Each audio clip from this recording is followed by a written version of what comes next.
Bueno, pues nada, lo primero, muchísimas gracias, Javier, por brindarnos este tiempo, que sabemos que en este oficio es un valor muy preciado y bien escaso. Así que de corazón, gracias por esta apertura, por este tiempo. Gracias a vosotros también por invitarnos a participar en vuestro proyecto. Y bueno, nosotros encantados porque consideramos que es muy importante que estas conversaciones tengan lugar y se difundan y lleguen a más personas. Yo quería preguntarte al principio de esta conversación sobre vuestra visita cuando fuisteis al Pesta, cuando visitasteis el León Dormido, porque nosotros nos quedamos con muchas ganas de haber podido ir con Rebeca presente y bueno, yo creo que ellos han sido, para nosotros al menos, y creo que para mucha gente, un referente de claridad, ¿no?, en cómo pudieron exponer muchas de las cosas que tratamos de hacer, ¿no?, en el día a día. Y para mí, como dos ventanas de interpretación al intento de construir unas condiciones de convivencia y de crecimiento con los niños, dos ventanas para entender esos procesos, son, por un lado, cómo ellos explicaban la relación interior-exterior, desde esta imagen, ¿no?, de la célula, que tiene una membrana y que todos los organismos vivos de alguna manera es desde el interior, desde donde se establece un intercambio con el medio, ¿no?, que es, esa dirección es de dentro hacia afuera. Esa imagen, esa herramienta hermenéutica para acercarte a los procesos, yo creo que es muy importante y que lo explicaban muy claro. Y luego también, en paralelo, cómo explicaban digamos, los condicionantes que tenemos como seres humanos por cómo funciona la corteza cerebral, la plasticidad que tenemos y la capacidad a su vez de ser escriturados desde fuera, ¿no?, que son las dos cosas que en nosotros operan y que necesitamos tenerlas en cuenta, ¿no?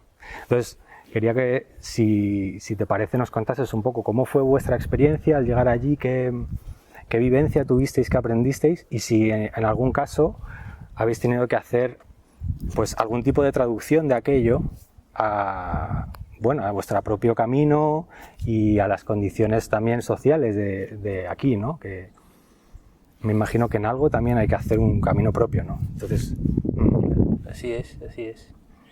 Pues, hombre,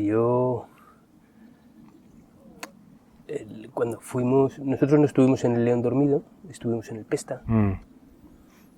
Y la sensación allí era la de, esto es un paraíso para los niños. Nosotros entonces teníamos nuestra primera hija, pero que era un bebé prácticamente año y medio, ¿no?, y estábamos iniciando nuestra búsqueda, digamos, una búsqueda real, ¿no?, de proyectos reales, ¿no?, que tuvieran cierta trayectoria, ¿no?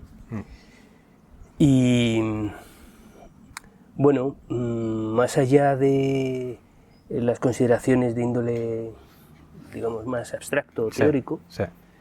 La sensación vibracional que desprendía ese lugar era impresionante. Yo nunca había visto nada igual, ¿no?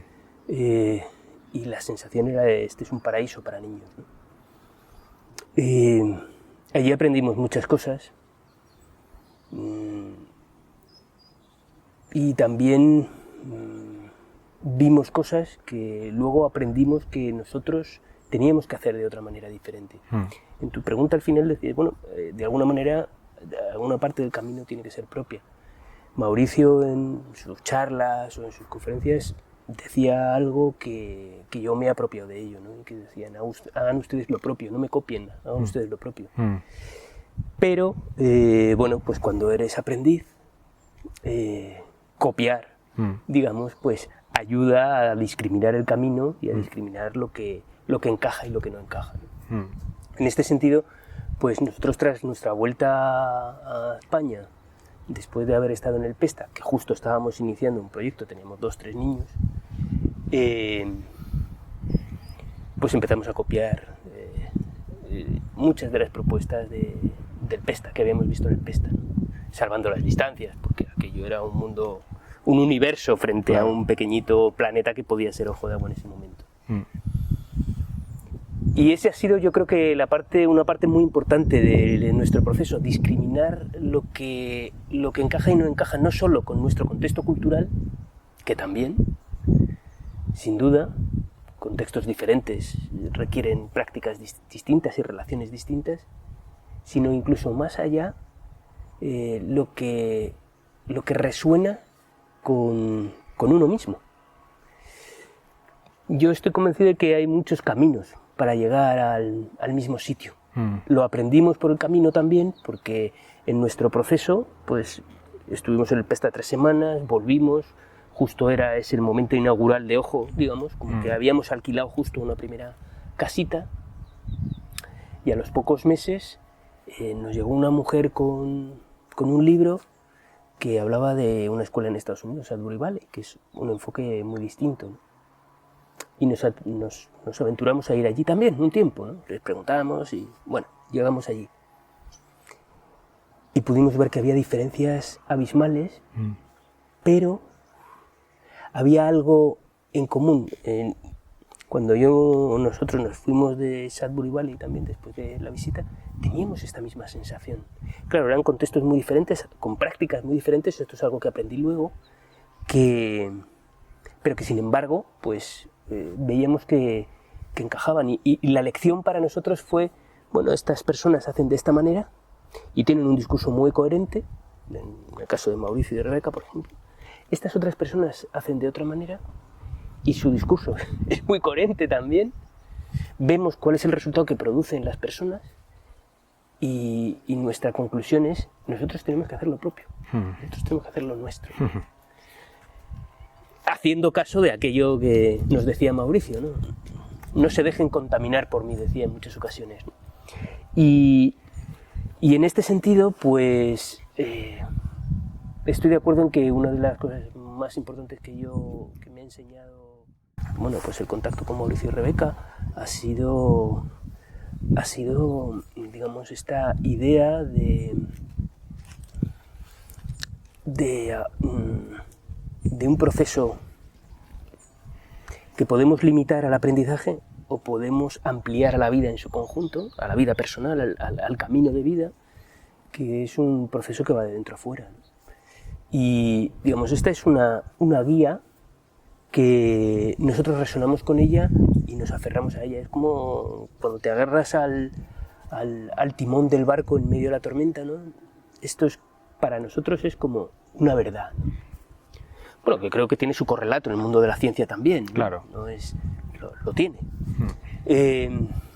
Y entonces, a partir de ese anclaje, es que vamos desarrollando. Y la vida pues nos va trayendo experiencias. Y en esas experiencias vamos discriminando qué prácticas funcionan, algunas porque son copiadas de los sitios que hemos visto, otras porque son creadas por nosotros mismos, y vemos si funcionan o si no funcionan, ¿no? Y ahí pues este es un proceso de nunca acabar, de modo que igual lo que más me llevé del Pesta fue esta cosa de tienes que hacer tu propio camino, no yo, sino nuestro grupo, tiene que hacer su propio camino y aprender en ese camino, ¿no? La vida solo la vives viviéndola y el aprendizaje solo lo vives aprendiéndola, ¿eh? Lanzándote, dando el primer paso, viendo si aquello te lleva a algún sitio o no, y si no, pues girando, virando o buscando una nueva dirección. A nosotros nos pasa mucho eso, ¿verdad? Como cuando digamos, nos quedamos acomodados en una forma, por mucho que esa forma haya sido creativa, la vida te pone en marcha y las cosas para nosotros funcionan en la medida en que están en movimiento, ¿no? Y ese aprendizaje se expresa o se manifiesta también en el crecimiento del organismo que es la escuela, ¿no? Esto me recuerda, perdona, Enrique, esto me recuerda a una conversación que tenía con mi hija que se dedica a las artes escénicas y que está entusiasmada con un libro de Peter Brook que habla del teatro mortal y me explicaba, ¿no? Como que es una forma de hacer teatro en la que siempre estás renovando y creando, ¿no? Que si se ha quedado ya estanca, yo decía, bueno, si hay un teatro mortal será un teatro inmortal, ¿no? Habrá un teatro inmortal. Dice, no, el contrario del teatro mortal es el teatro vivo. Claro. Y es esto, ¿no? Claro. Es un poco lo que hablábamos el sábado también, ¿no? De sentirnos vivos. Y ese sentirse vivo es algo así como andar en un monociclo en el que no puedes estar parado. Tienes que estar buscando permanentemente el equilibrio, porque si te quedas quieto, deja de estar vivo. Te caes porque ya no está vivo, ¿no? Y esta idea de estar abierto al cambio constante, aunque fueran pequeños ajustes de equilibrio, es lo que permite que esté vivo, y yo creo que eso se refleja en las personas que están dentro de ese ámbito, ¿no? Sea un proyecto educativo o una comunidad, o una ecoaldea, o lo que sea. Sí, no, pues me tranquiliza. Yo creía que era una cosa mía, que tenía un problema, pero yo tengo esa sensación de que cuando la cosa está viva también es como el agua, ¿no? Si el agua fluye, está viva; si se queda parada, hay algo que empieza a no ser igual, ¿no? Sí, sí. La Rebeca decía una vez, nos decía, no, cuando te crees que ya te lo sabes todo, viene la vida y te mueve la silla. Eso es. Y es que es así, ¿eh? Sí, sí. Todos los años siempre hay nuevas cosas que aprender. Sí, cada año es un aprendizaje tan grande. Muy bien. Yo tuve el gusto de poder estar hace 3 días en el seminario que hicisteis aquí en Ojo de Agua, y de algunas de las cosas que pudimos compartir.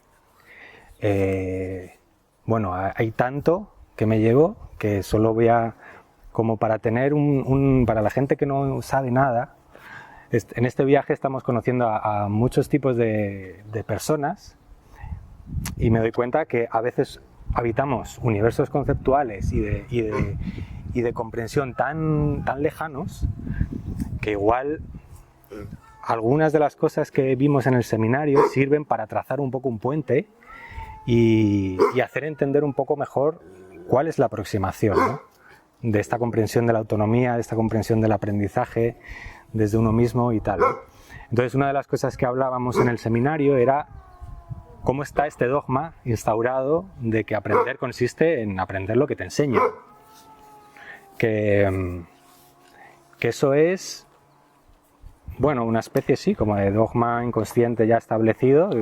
Aprender consiste en atender a aquello que te dicen, que tiene una gradación amplia, ¿no? Desde una cosa que puede ser personal a lo común que suele suceder en un ámbito más escolar, que es que todos aprendemos esto ahora, ¿no? Y entiendo que esta es una línea que vosotros habéis visto que se puede hacer de otra manera, ¿no? ¿Nos puedes hablar un poco de esta idea del aprendizaje como sinónimo de vida, ¿no? O sea, vivir, aprender, estar en relación, forman parte de un suceso, ¿no? De que el vivir y el aprender es un suceso que no se distingue, ¿no? Y hemos hecho una escisión extraña ahí, ¿no? Sí, es que cuando se producen esas escisiones lo que tenemos son graves problemas, ¿no? Hablábamos precisamente en el seminario de esta manera de pensar en la que, ya sea por la tecnología, nos separamos del ecosistema y nos consideramos aparte de, ¿no? Hablamos del ecosistema como que tenemos que salvar, o que tenemos que hacer, o que tenemos que de la tierra, y entonces perdemos, en esta manera de pensar, nos desidentificamos con aquello que somos parte, ¿no? Y ahí vienen entonces todos los problemas ecológicos. Yo creo que en el aspecto del aprendizaje pasa algo similar, ¿no? Es bien curioso. Nosotros, nuestra experiencia aquí es que las cosas se aprenden de una manera orgánica, y vemos que cuando se fuerza, iba a decir el aprendizaje, pero forzar el aprendizaje es prácticamente imposible. Es decir, el aprendizaje desde nuestro punto de vista es un proceso interno que solo se puede dar por voluntad propia, o por las condiciones que se te impongan, ¿no? Pero esta ha sido una idea fundamental que viene de la filosofía y de la praxis de Mauricio y de Rebeca, y nosotros hemos practicado a ponerlo en marcha, pues en este modo de ensayo y error, y lo que vemos nos sorprende. Es decir, está más allá de lo que nosotros siquiera pudiéramos imaginar realmente. Si bien es cierto que los procesos y los caminos, digamos, epistemológicos de cada uno de los seres humanos que viven esta experiencia vital que llamamos ojo de agua, son todos diferentes. En contraposición a esta cosa de que tenemos que aprenderlo todo ahora, ¿no? Es decir, muchas de estas personas aprenden muchísimas cosas, algunas están dentro del currículum oficial, otras no están dentro del currículum oficial, algunos las aprenden en un momento, otros las aprenden mucho después, pero la sensación final, y digo de la sensación final porque en el seminario también decía, nosotros ya tenemos evidencia, es decir, hemos consultado a gente que ha estado en ojo y ha vivido esta experiencia de, bueno, puedo decidir que quiero aprender durante mínimo 3 años, que era un poco la condición, y casi todos ellos informan, digo casi todos, como que el 80%, informan de que esta ha sido una experiencia valiosa en sus vidas, no tanto porque he aprendido esto o lo otro, este concepto o esta información, cuanto que he adquirido herramientas para poder desenvolverme en la vida en distintos ámbitos, también en el ámbito de aprender. Entonces, un poco la sensación es la de que, como decía Santiago el otro día allí, pues en un proceso que yo desconozco, es que en este proceso desconocemos muchas cosas, no podemos decir que sabemos qué es lo que sucede. Yo desconozco mucho de lo que sucede, pero vemos, digamos, lo que se manifiesta, ¿no? Y lo definimos como que la experiencia vital de ojo de agua lo que produce es el desarrollo de algo que yo llamo recursos personales y que eso permite después un desenvolvimiento en distintos ámbitos en la edad adulta, sea en el ámbito académico, en el ámbito laboral, en el ámbito relacional, ¿no? Y esto es lo que podemos compartir, pero ahí yo creo que se necesita mucha investigación. Tenemos un documental por ahí en nuestra página web que decíamos, bueno, vamos a hacer un estudio y tal, porque se necesita más investigación. Y es cierto que se necesita mucho más investigación, porque hay mucho por descubrir todavía en cuanto a cómo funcionan y cuáles son los procesos que se dan cuando operamos desde una perspectiva radicalmente distinta a la del dogma establecido, ¿no? En este caso, en el aprendizaje. Hay mucho por investigar, por eso yo estoy profundamente agradecido por el trabajo que estáis haciendo, porque también se lo decía a Aritz el sábado, ¿no? Es muy necesario que en el mundo académico empiece a haber este tipo de proyectos y de investigaciones, porque el mundo académico tiene una influencia muy importante en el mundo normativo, y es por ahí por donde tiene que venir, digamos, la aceptación, ¿no? De modelos distintos del predominante a día de hoy, ¿no? Una de las cosas donde realmente queremos profundizar es en qué se sabe a nivel académico, científico, ¿no? Sobre todos estos procesos, porque yo creo que ya se sabe bastante. Mucho de lo que se sabe no es coherente con lo que se hace, y ahí hay una cuestión extraña, ¿no? Porque, claro, el mastodonte de la institución es tan grande, ¿no?, que para moverlo un grado tiene tantos engranajes que entiendo que cuesta mucho trabajo, pero bueno, también habrá otros factores, ¿no?, que revisar y que indican por qué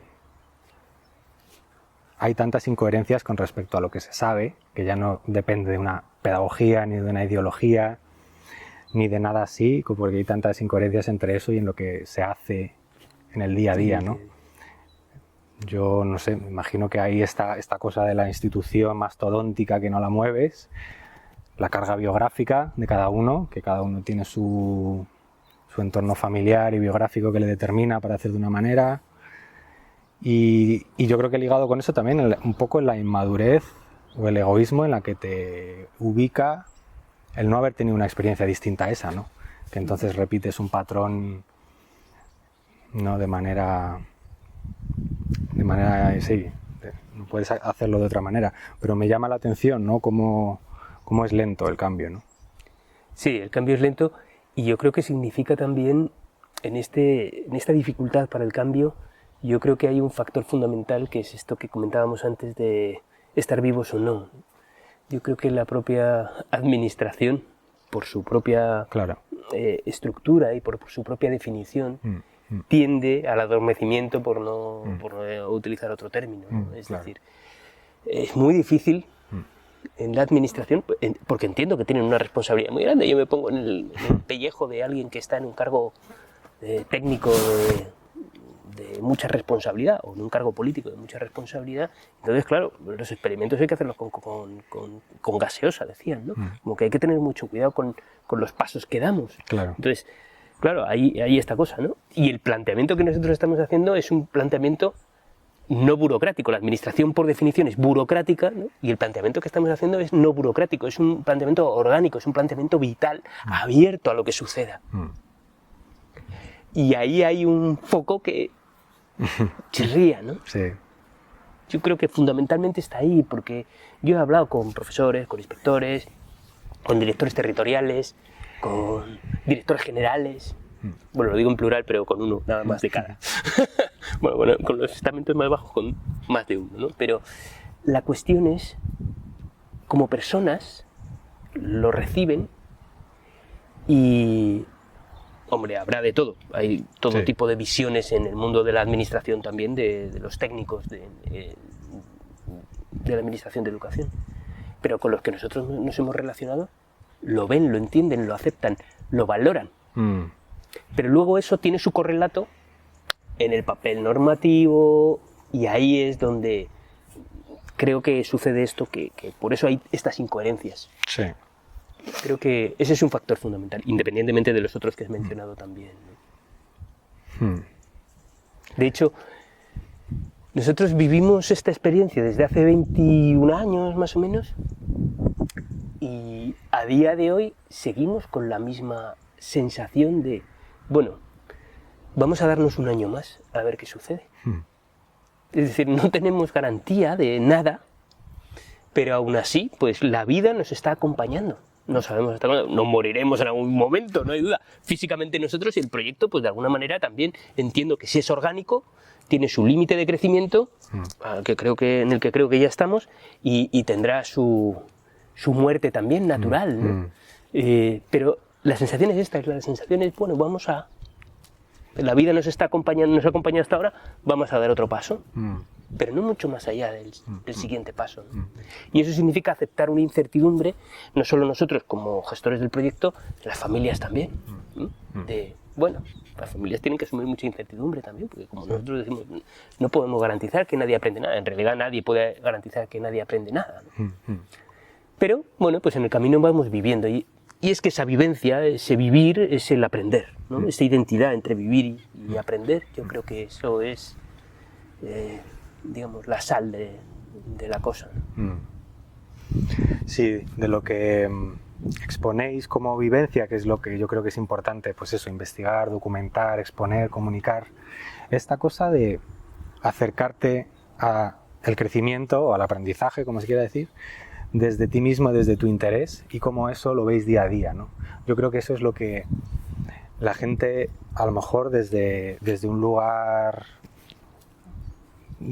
Bueno, desde cualquier lugar tiene las... No sé qué incertidumbres os presentarán, pero me imagino que serán, pues, que si el nivel académico...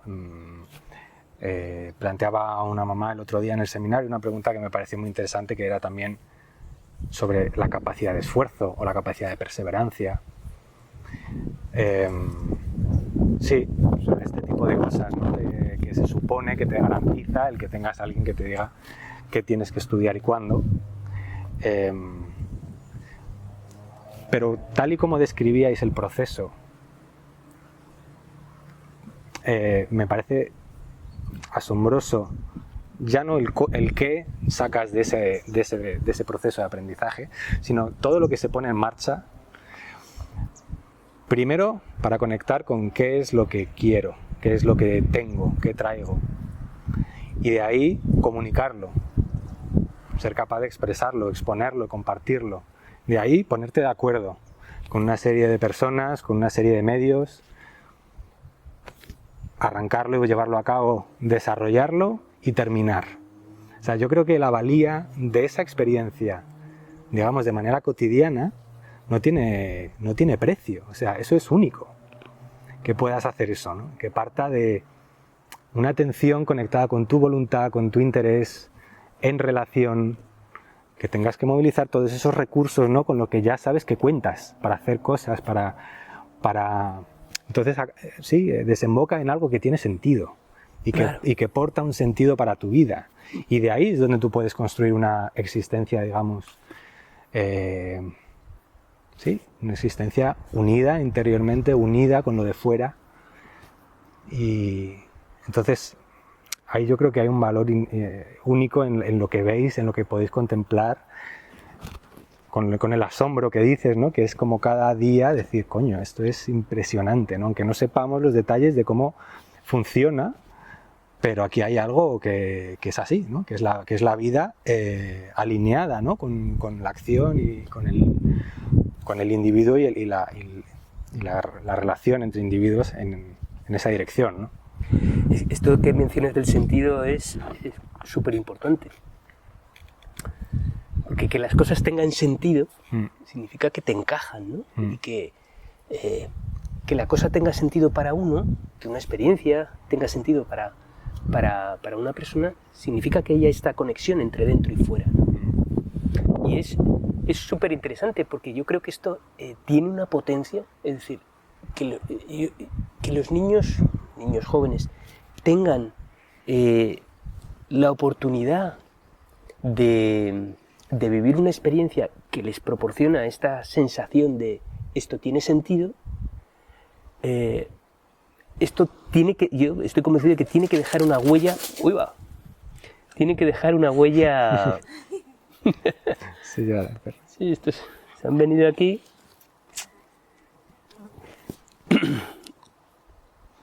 Estoy convencido de que esto tiene que dejar una huella muy potente. Personas que cuando alcancen la mediana edad, digamos, bueno, lo que se llamaba anteriormente, antiguamente, la crisis de los 40, ¿no? Que es como la mitad del camino, ¿no? Y que ahí es donde la gente se agarra a las depresiones, ¿no? Porque y entonces se hacía preguntas existenciales de, bueno, que después de 40 años viviendo, ¿qué hago aquí, no? Yo estoy convencido, aún yo creo que me quedan por lo menos 15 o 20 años para poder demostrar esta afirmación, ¿no? Pero las personas que tienen esta conexión de voy a hacer lo que le da sentido a mi vida, independientemente de los condicionamientos exteriores, van a tener la fortaleza de poder seguir su camino y de no caer en este vacío existencial al que, bueno, es un agujero negro este vacío existencial que se está agrandando cada vez más, ¿no? Yo creo que esto es clave, fundamental. Nosotros, de hecho, trabajamos con ese propósito, con un propósito a 30 años. Claro. No trabajamos con un propósito al trimestre o al año. Trabajamos con un propósito a 30 años. Y nos estamos inventando cómo hacerlo. No sabemos cómo hacerlo, pero lo inventamos a medida que estamos haciendo. Y esto es bien importante, escuchando bien nuestra intuición. En el seminario comentábamos también, ¿no? Cómo todo tenemos que basarlo en estudios científicos, aleatorizados, doble ciego, bien cuantificados, etcétera, etcétera, etcétera.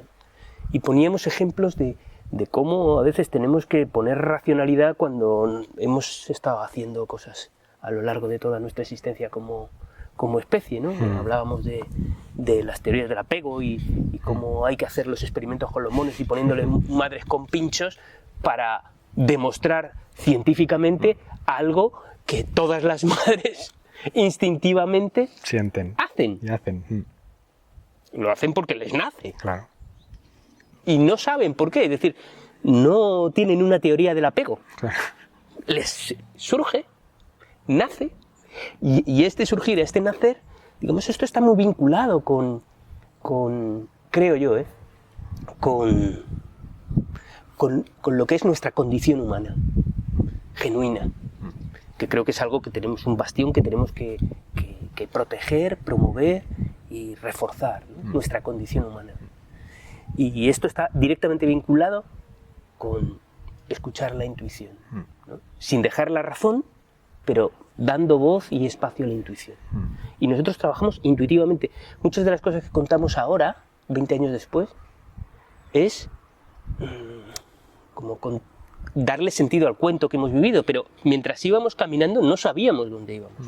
Luego, a lo que hemos ido viviendo, miramos para atrás y decimos, pues mira, podemos colocar esto que pasó, lo colocamos aquí y entonces, pues mira, esto parece que tiene sentido, ¿no? Y podemos hacer un relato más o menos coherente de lo que hemos vivido, pero nunca hubiéramos podido anticiparlo al principio del camino, ¿no? Hemos hecho el camino, hemos aprendido por el camino, luego decimos, pues hemos aprendido esto y entendemos que puede ser este el recorrido que hemos seguido, ¿no? Y cada camino, ese es nuestro camino, pero el camino vuestro o el camino de otras personas será distinto. Y esto es súper importante también, súper importante. No hay el camino. Ya. Igual que no hay, le escuchaba a un médico ahora, no hay la ciencia, hay ciencia. Y no hay el camino, hay el camino de la vida, es el camino de cada uno. Bueno, antes de ir al tema de los límites, de la autoridad y de esta cuestión, yo solo quería hacer como mención a dos cosas antes de ir ahí. Hay una que me parece fascinante, que no quería dejar de tocar, que es el tema de la asamblea. El tema de la asamblea, por ponerle una palabra a la comprensión, y es algo que a mí especialmente me toca, porque yo soy especialmente malo en ello, que es el tema de la comunicación y lo que representa en un proceso de vida humana, ¿no? Porque decías también el otro día en el seminario que la vida al final es un proceso de relación, ¿no? O sea, la concepción es relación, la gestación es relación, el parto es relación, los primeros meses, la vida es relación, y la manera en que mediamos la relación, o una manera de llamarlo, es mediante la comunicación.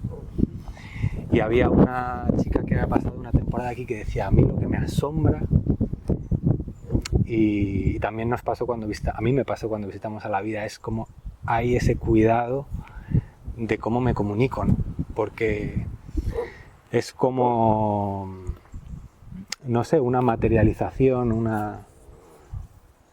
sí, no sé cómo llamarlo, pero en la comunicación creo que ahí hay una clave grande, ¿no? Y en la asamblea, esta vivencia de tengo voz,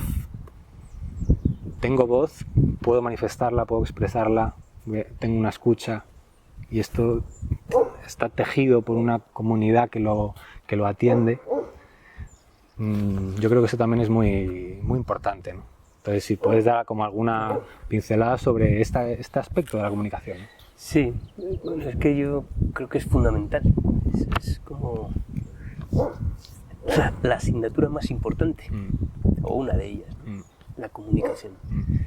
En un proceso igual que, bueno, pues como es un proceso abierto, siempre tenemos oportunidades para aprender. Pero básicamente mencionabas la asamblea y bueno, pues la asamblea no es más, independientemente de la forma que tome y de las reglas que tenga, fundamentalmente es la sensación o el mensaje es el de tengo voz, que era un poco lo que decías, ¿no? Es dar voz. Da igual, luego puedes organizarlo de una manera o de otra manera y siempre es mejorable. Yo creo que en Ojo de Agua las asambleas son manifiestamente mejorables y estamos trabajando en ello, ¿no? Aprendiendo de lo que vemos y cómo podemos mejorar, ¿no? Pero fundamentalmente es la idea de tengo voz, puedo decir, puedo no solo decir, sino que puedo influir también en cómo el contexto en el que vivo puede ajustarse a mis necesidades también. Y esto me da poder. Y es un poder compartido, no es un poder único para mí, pero me da poder, ¿no? Al fin y al cabo, pues nos ponemos de acuerdo, procuramos evitar, por ejemplo, en nuestro caso procuramos evitar, digamos, votaciones que dividan, vamos buscando soluciones. Siempre decimos, bueno, antes de que alguien vote que no o tal, pues que diga cuál es su objeción. De modo que podamos encontrar una solución que incluya esta objeción también, ¿no? Y ahí hay un proceso hermosísimo, porque hay la voluntad de ponerse de acuerdo. Y eso permite una generación de ideas por parte de todo el grupo para poder encontrar soluciones que satisfagan a esta persona que con esta solución no se siente totalmente cómoda, ¿no? Y este es un proceso súper interesante de creación colectiva, ¿no? Es decir, porque también otro aspecto muy importante, y la asamblea tiene que ver con esto, que es el aspecto más social, es entre, digamos, la tensión entre la necesidad individual y la necesidad del grupo, ¿no? Y ahí, pues nuevamente tenemos que buscar equilibrios, ¿no? Y bueno, pues nosotros estamos indagando de una manera y creo que el valor fundamental es este, ¿no? Cómo satisfacer necesidades de otras personas o de otros que no son humanos, ¿no? En el contexto en el que vivimos, ¿no? Esto nuevamente es un aprendizaje vital, es decir, es una destreza. Cuando hablamos de los recursos personales, son destrezas que van a servir para cuando estés en cualquier otra circunstancia, en cualquier otro contexto cultural, en cualquier otro contexto laboral. Estas destrezas son universales, ¿no? En el universo humano, digamos. Y sirve para esto. La asamblea sirve para tener esas sensaciones, como los niños sienten que tienen poder, esta palabra que se utiliza ahora de estar empoderados, ¿no? ¿No? Pues sienten su poder. Y es un poder compartido, conscientes de que porque ese poder tiene límites también. La asamblea, no, por lo menos en Ojo, no decide sobre todas las cosas, ¿no? Hay aspectos sobre los que no decide, y conscientes de eso, pero al mismo tiempo conscientes también del valor y de la responsabilidad que tiene ese poder también. Es decir, cuando yo doy una opinión sobre algo para tomar una decisión, soy consciente, no siempre, no, esto es todo un proceso. En decisiones más ligeras, pues igual no soy tan consciente, pero cuando hemos tenido que tomar decisiones graves sobre alguna persona o sobre cómo tiene que funcionar Ojo o tal, y decisiones importantes, yo he sentido un grado de responsabilidad en la gente, chicos de 8, 10, 12, chicos o chicas, o 14 años, un sentido de la responsabilidad de decir, bueno, tenemos que tomar esta decisión adecuadamente, vamos a hacerlo, ¿no? Y yo creo que esto tiene un valor incalculable para la vida de las personas. También lo creo. Muy bien. Bueno, como sabes, estamos tratando de clarificar qué significan límites, para qué. Igual con la libertad que representa la autonomía, ¿no? Dentro del marco que construyas, que las condiciones que creas, cómo se puede dar la autonomía como esa fuerza de crecimiento, ¿no? Y bueno, en eso estamos, tratando de clarificar. Vemos que hay un poco de confusión a veces. Los límites es aquello que permite que los niños hagan caso, los niños tienen que hacer caso. Todo esto es una manera de entender los límites, y porque nos cuesta ahora, en este momento, en esta época, ¿no? Que es lo que sentimos, porque hay una dificultad a veces, y también nosotros estamos en un contexto determinado, donde las familias con las que nosotros nos relacionamos tienen un sesgo determinado, ¿no? en este trabajo, que en otros contextos no tendrán ningún problema. Y será a lo mejor una cosa más autoritaria, o eso estará más claro. Entonces, preguntarte un poco por cómo entendéis que es qué papel tiene, ¿no? Los límites, y también si creéis que hay claridad en las familias en esto, o sea, en casa, con los niños, ¿no? Y las niñas. No sé, ¿cómo lo veis este tema? Pues este es un asunto de los límites, de la libertad, de la autonomía, también extremadamente importante y confuso, como bien dices tú. Yo, viéndolo con un poco de perspectiva, vista de pájaro, creo que hay una generación que viene de una educación más autoritaria, y en muchas ocasiones, o en ciertas ocasiones, huyendo de aquello que vivimos y que no nos hizo bien, bueno, pues hacemos un movimiento pendular al otro extremo, en el que, bueno, pues claro, no tenemos una experiencia estructurante de cómo gestionarnos en en unas relaciones no autoritarias y eso puede producir confusión. De hecho, yo creo que produce bastante confusión. Es un tema recurrente en las conversaciones con las familias, en las reuniones que tenemos con las familias sobre los límites, tanto individualmente como cuando hablamos grupalmente, siempre sale el tema de los límites, de cómo hacerlo, de cuál es la mejor manera. Bueno, no hay la mejor manera, ¿no? Nuevamente es un proceso singular en cada persona, un proceso que no acaba jamás y yo sigo aprendiendo sobre esto. Y entiendo que la función de los límites es la de... Bueno, Rebeca explicaba muy bien, ¿no? Como nosotros tenemos ciertos límites, ¿no? No podemos volar o no podemos hacer ciertas cosas. De modo que la propia naturaleza nos ha definido con ciertos límites. Nuestros límites son físicos también, en cierto sentido, ¿no?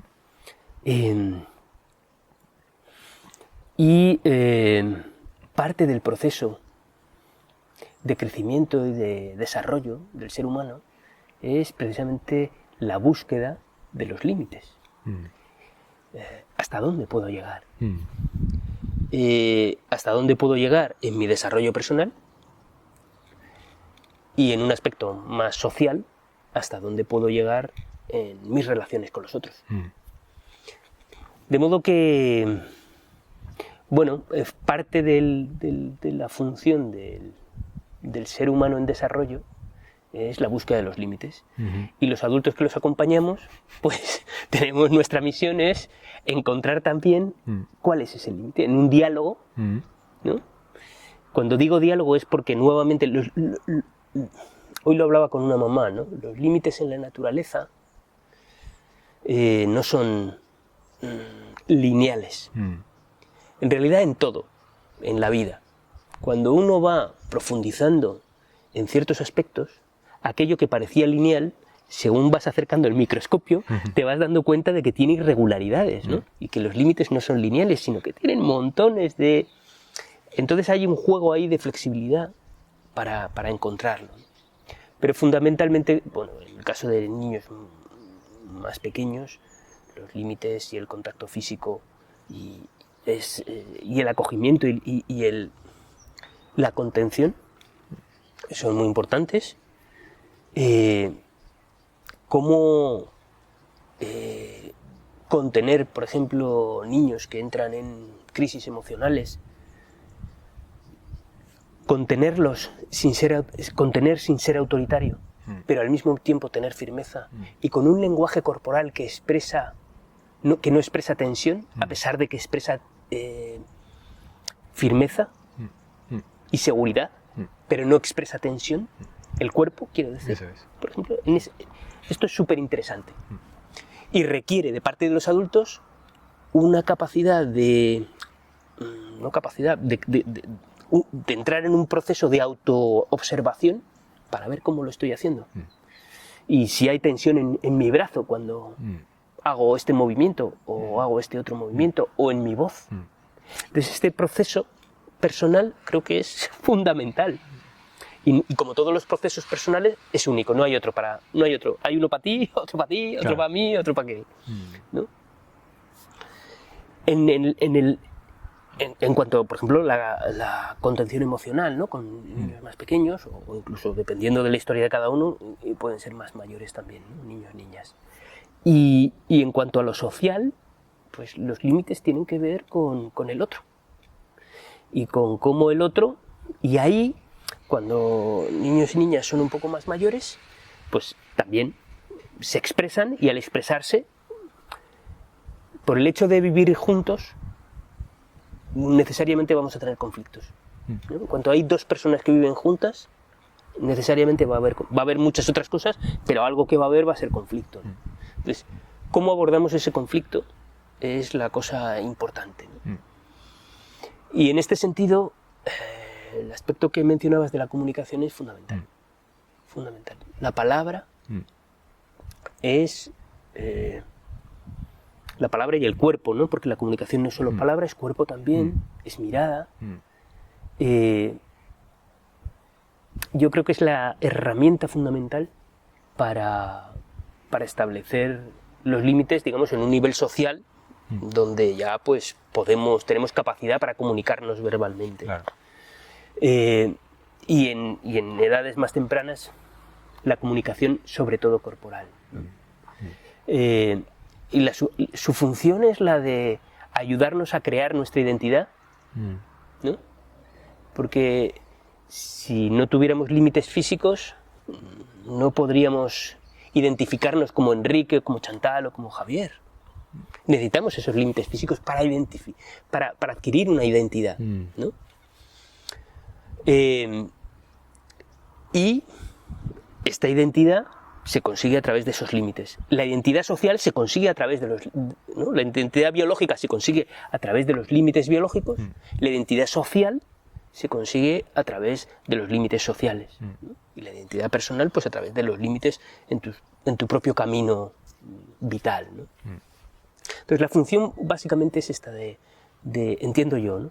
de ayudarnos a construir una identidad, identificarnos y aprender una identidad que no es estática, que es una identidad que al mismo tiempo va mutando, va cambiando, ¿no? Porque es orgánica, ¿no? Y en este sentido, pues siempre vamos a tener que estar aprendiendo nuevos límites, ¿no? A nosotros personalmente.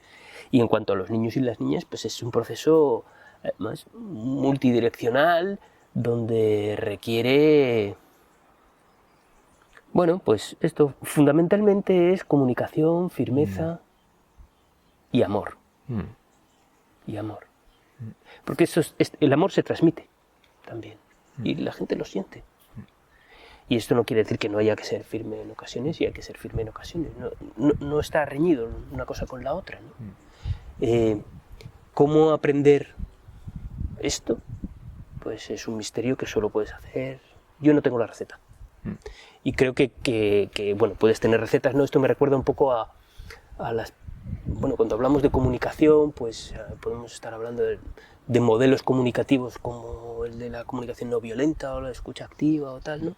Que vienen estructurados en pasos muy definidos, pero que si realmente, que era un poco lo que hablábamos antes de la administración y de la burocracia, si tú sigues estos pasos a rajatabla, digamos, pierdes el espíritu de aquello, y aquello es una comunicación muerta, no es una comunicación viva.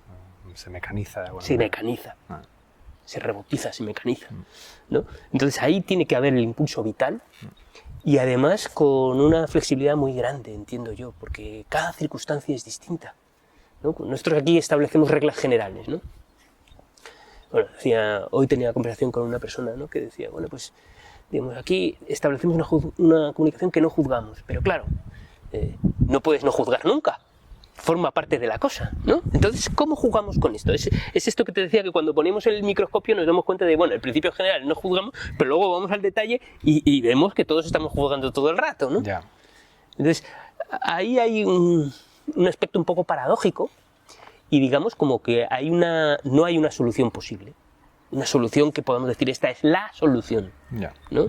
Hay un chico que decía, no, es que si lo hace uno le dicen o le ponen límite, pero si lo hace otro no le ponen límite. Bueno, los contextos son diferentes. Es todo un proceso en el que yo a veces tengo la sensación de estar comunicando algo que no da soluciones, ¿sabes? Y es que yo no tengo las soluciones, yo creo que no tengo las soluciones, no tenemos las soluciones. Y no creo que no sea por capacidad de poder sintetizar y decir esto, esto y esto, que seguro que lo podríamos decir, pero estoy seguro de que no sería la solución auténtica. Yo confío más en el proceso personal de cada uno de abrirse a la incertidumbre, investigar, probar distintas maneras y en ese proceso de ensayo y error ir descubriendo la manera, ¿no? Ahora tenemos una persona que estaba en el seminario, que estaba observando, ¿no? Dentro del proceso de ojo, para formar parte del equipo tienes que tener un periodo de observación donde no interactúas, solo observas, ¿no? Observas y analizas y hoy comenzaba su proceso de interacción, ¿no? Decía, joder, lo tenía todo muy claro, pero cuando llega el momento, ¿no? Es como, bueno, pues a ver cómo, ¿no? Entonces, claro, pero eso forma parte de la cosa, ese es el primer paso real. Claro. Todo lo otro es teoría, ¿no? Claro. Y está fantástico porque nos nutre de ideas fantásticas. Cómo eso yo lo encarno esta es la madre del cordero. Claro. ¿Cómo esto yo lo encarno? ¿Cómo esto yo lo hago factible aquí? Y en el proceso hay errores innumerables, permanentes, no pasa nada. Lo hablábamos también el sábado, ¿no? Errores, fuente de aprendizaje. Si te das cuenta de ello, y si no te das cuenta de ello, si alguien te refleja, tienes capacidad para reconocer. Y entonces haces tu análisis y dices, pues mira, esto es así. Y como tenemos hábitos muy arraigados, pues volveremos a hacerlo muchas veces, no pasa nada. Siempre que haya esta conciencia de quiero transformar este patrón, ¿no? Sea un patrón comunicativo, de relación o de otro tipo, ¿no? Y los límites juegan también un papel de cuidar una convivencia de respeto mutuo, ¿no? Claro, sin duda, sin duda, sin duda. Bien. El respeto, nosotros utilizamos la palabra respeto, pero para cada persona es un concepto distinto. Ya. ¿No? Entonces, bueno, el respeto es mutuo o no respeto, defino yo. Claro. ¿No? Y esto significa que para que haya una relación de respeto, yo me tengo que sentir respetado y tú te tienes que sentir respetado. ¿No? De la misma forma con los chicos es la cuestión de las bromas. No, es que era una broma. Y bueno, aquí definimos la broma como algo que a ti te divierte y al otro también. Si al otro no le divierte, no podemos utilizar el concepto de broma, ¿no? Claro. De modo que el concepto de respeto también es así. Si yo no me siento respetado, entonces no respeto. Tenemos que encontrar otra solución. Está bien. Y ese proceso es el de los límites. Eso es. Porque es hasta dónde llego yo y hasta dónde llegas tú. Y en ese proceso hay un proceso que es súper interesante también, que es el de empatizar con la perspectiva del otro, Claro. ¿no? Que forma parte del proceso, ¿no? Esta capacidad de ponerse en el lugar del otro, digamos, que biológica, neurológicamente tiene su devenir, Eso es. ¿no? Bueno, pues tiene su devenir y hay que ir ahí poco a poco haciendo el camino hasta que uno tiene capacidad de ponerse en el lugar del otro si tienes suficientes oportunidades de practicar la empatía. Porque si no las tienes, puedes seguir siendo egocéntrico ad eternum, ¿no? Claro. ¿No? Pero ahí hay este camino, ¿no? Y este proceso de la empatía es súper importante, porque me permite ponerme en el punto de vista del otro, cuando él me explica cómo se siente o cómo vive la cosa.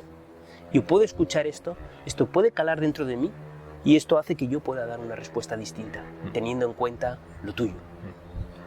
Entonces, en el proceso social es fundamental esta cosa de los límites con un adulto que esté modulando estas interacciones, ¿no? Es sumamente importante el papel del adulto, porque el adulto consciente, digamos, que hablabas también del concepto de conciencia antes, el adulto consciente tiene capacidad para separarse de la situación y, conocedor del proceso individual de cada una de las personas, facilitar que se dé una comunicación respetuosa entre ellos y poco más tiene que hacer. En nuestra experiencia poco más tiene que hacer, más que facilitar que todo el mundo pueda tener expresión, crear un entorno suficientemente seguro para que nadie pueda sentir temor de expresarse, y la comunicación hace el resto. La comunicación del grupo hace el resto para encontrar las soluciones. Ya para terminar, la última cosa que quería mencionar, porque no nos podemos ir de aquí sin mencionarlo, es Urovia, o sea, Ojo de Agua en su ámbito de lo que es dentro de este entorno, ¿no?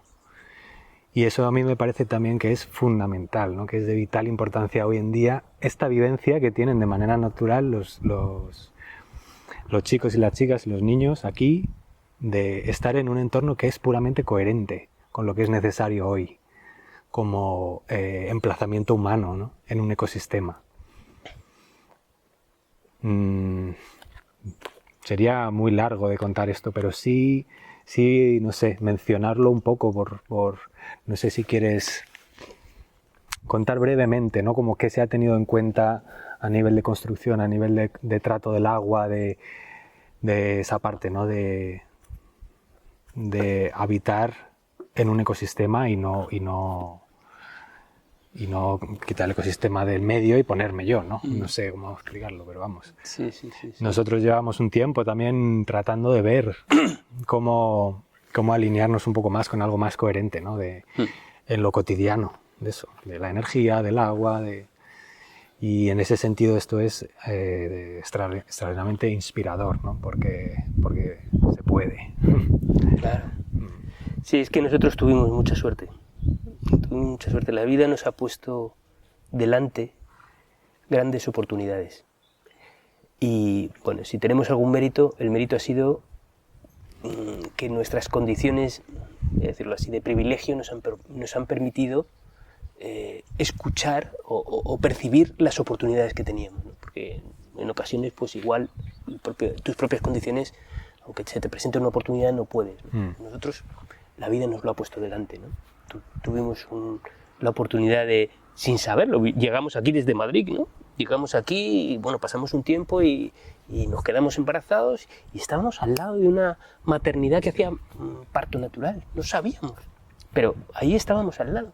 Y allí, cuando fuimos a dar a luz y luego tuvimos al bebé y tal, nos encontramos con una de las personas pioneras en España en el campo de la permacultura, con el que luego hemos trabajado en alguna ocasión, ¿no? Y esta idea de la permacultura nos ha inspirado profundamente y la hemos fusionado con esta idea de la educación, no sé cómo llamarla, porque cada vez que le pongo una etiqueta o una palabra a lo que hacemos, pues veo que es como limitante, ¿no? Claro. Pero pues, podemos llamarla educación respetuosa o en libertad o autodirigida o como queramos llamarla, ¿no? Y conectar estas dos cosas, yo creo que ha sido un hallazgo impresionante. Yo creo que esto ayuda, como explicaba un poco en el seminario, sin nosotros imponer estos valores a los chicos, pero simplemente hacemos lo que nos nace y eso nos permite ser nosotros mismos, ser auténticamente nosotros mismos, que es algo súper importante aquí, es decir, ser uno mismo y manifestarse como tal para tener una relación auténtica con el otro y respetuosa, tienes que ser tú mismo, ¿no? Entonces a nosotros nos inspiraba mucho esto, nos parecía que era súper importante y por eso hemos hecho todo este camino en el desarrollo con un propósito de que este sea como un pequeño modelo integral de lo que puede ser un asentamiento tendente a la autosustentabilidad o a la sustentabilidad, ¿no? Y eso nos ha llevado también, súper importante, porque, bueno, mencionabas el agua y Ojo de Agua se llama Ojo de Agua y es un nombre que nos vino dado, ¿no? Que alguien nos propuso y nosotros aceptamos. Estar conscientes, ¿no? No solo de nuestra necesidad humana, sino estar conscientes, si hablamos de la empatía, del mundo no humano, yo creo que es una destreza que será imprescindible. Es imprescindible, no será, es imprescindible. Esta cosa de mirar al árbol y verle como un organismo vivo con sus propias necesidades y nosotros ser capaces de satisfacer nuestras necesidades sin impedir que ese otro organismo vivo satisfaga sus necesidades, ¿no? Que esta es un poco la definición de permacultura que yo me he hecho así, cogiendo en corta y pega de por aquí y de por allí, ¿no? Satisfacer nuestras necesidades materiales y no materiales como seres humanos sin impedir el propósito de la vida, que es producir más vida, ¿no? Y entonces esto te lleva al foco de estar muy en los detalles. Y la verdad es que, bueno, pues aquí hay chicos y chicas de muy diversos bagajes, pero hay un creciente número de personas que adquieren esta sensibilidad, que yo creo que es, como digo, una destreza fundamental. Entonces, nosotros lo que hemos procurado ha sido tener el menor impacto posible, pero en cuanto nosotros nos ponemos, tenemos impacto. Entonces, bueno, pues cometiendo muchos errores.